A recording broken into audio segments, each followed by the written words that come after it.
Welcome to the deep end of the Pullbox, your source for independent, underground, and self-published comic books only. You've all seen them at comic book conventions and learned whether or not you should pick them up. Or better yet, which ones you should pick up. Well, here I am to help you out. Right here is the first two issues of Laserman, written by the Herbert brothers. These are two great guys I met at a convention last year. Very positive, very upbeat, and very enthused about the comic books that they are putting out. Laserman is basically Spider-Man meets Archie and Jughead. It's a bit of a lighter tone, back to old school comics, upbeat, positive attitudes all around.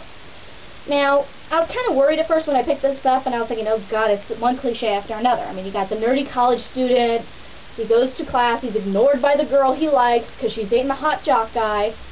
Then he goes to a big scientific event, scientific experiment goes awry, boom, he has powers. Now, in addition to having powers, he also has this new great superhero bot a la Tobey Maguire in Spider-Man 1. But what I mistook for cliche is actually very classic. It's very old school comics, which I'm very into. Classic. This is a good guy. He's unapologetically good. You know, he's a bit of a nerd, a bit of a dork, but then again, who isn't nowadays? It is the age of the geek.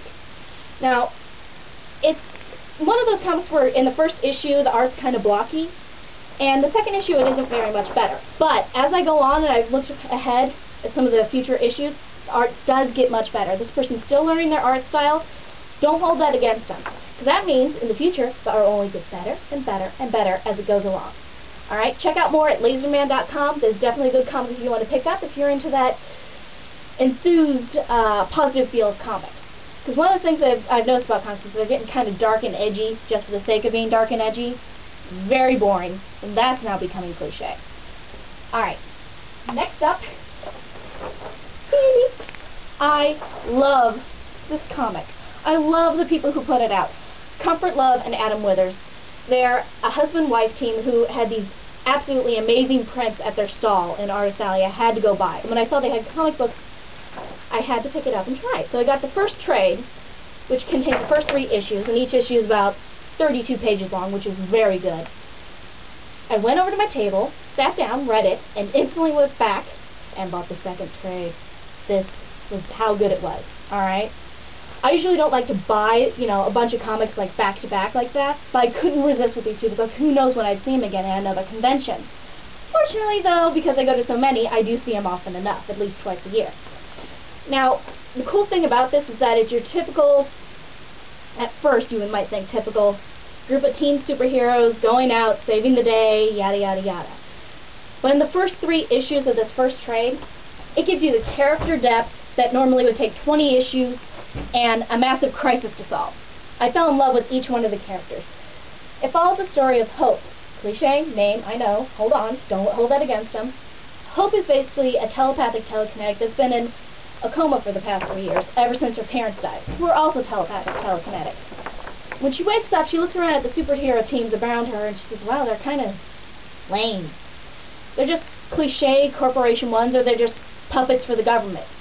She didn't want to have a superhero team that got like a Pepsi deal or did the, you know, whole we're here to fight justice in our amazingly tight pants thing. You know, she wanted to just get her together a basic team to go out and do good again. And that creates a great swill of characters. We got the perky speedster, we got the, what some people might think is like the typical, okay, he's sidekick with daddy issues. We have the, you know, winged marksman. We got the 2 bad boys. And of course we have Motherboard, who is my personal favorite character, who's kind of acts as both the mother hen of the group and behind-the-scenes techno person. Now, I know a lot of people are like, okay, so it's basically every other character I read in like Teen Titans and everything. No, it's not. Each hero is very different. Alright, they're original, they're creative, and you definitely need to pick this up. Okay? If you like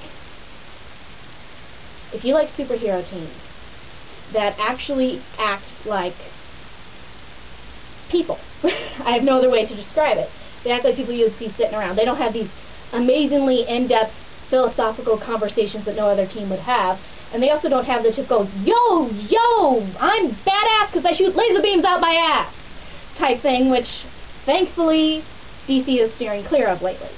Now, the art is amazingly drawn as well. Each character has a unique body type creating a unique silhouette, which is very necessary with heroes these days. tired of generic female number 1 and generic male number 2. Team up with superhero build number 3. You know, Mr. Square Jaw and I have a cape. You know, I hate that stuff. You know, each character with their unique personality, comes with a unique body type. It's very interesting, and also it's very creative use of powers. Because Hope is a telepathic telekinetic, she does something unique that I've never seen before. Yes, you can take a shot every time I say unique.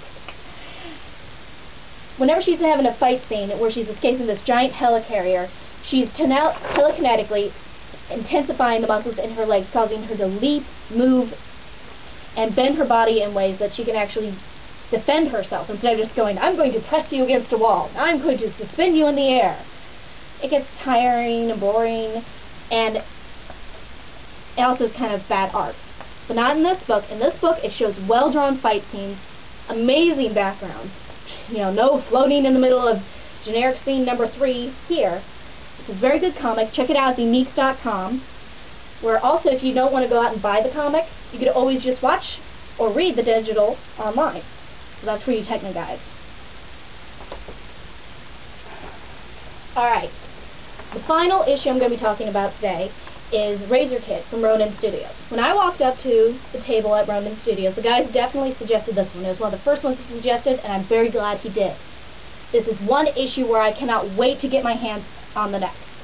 Basically tells a story of when there's this boy genius named Alex Tanaka.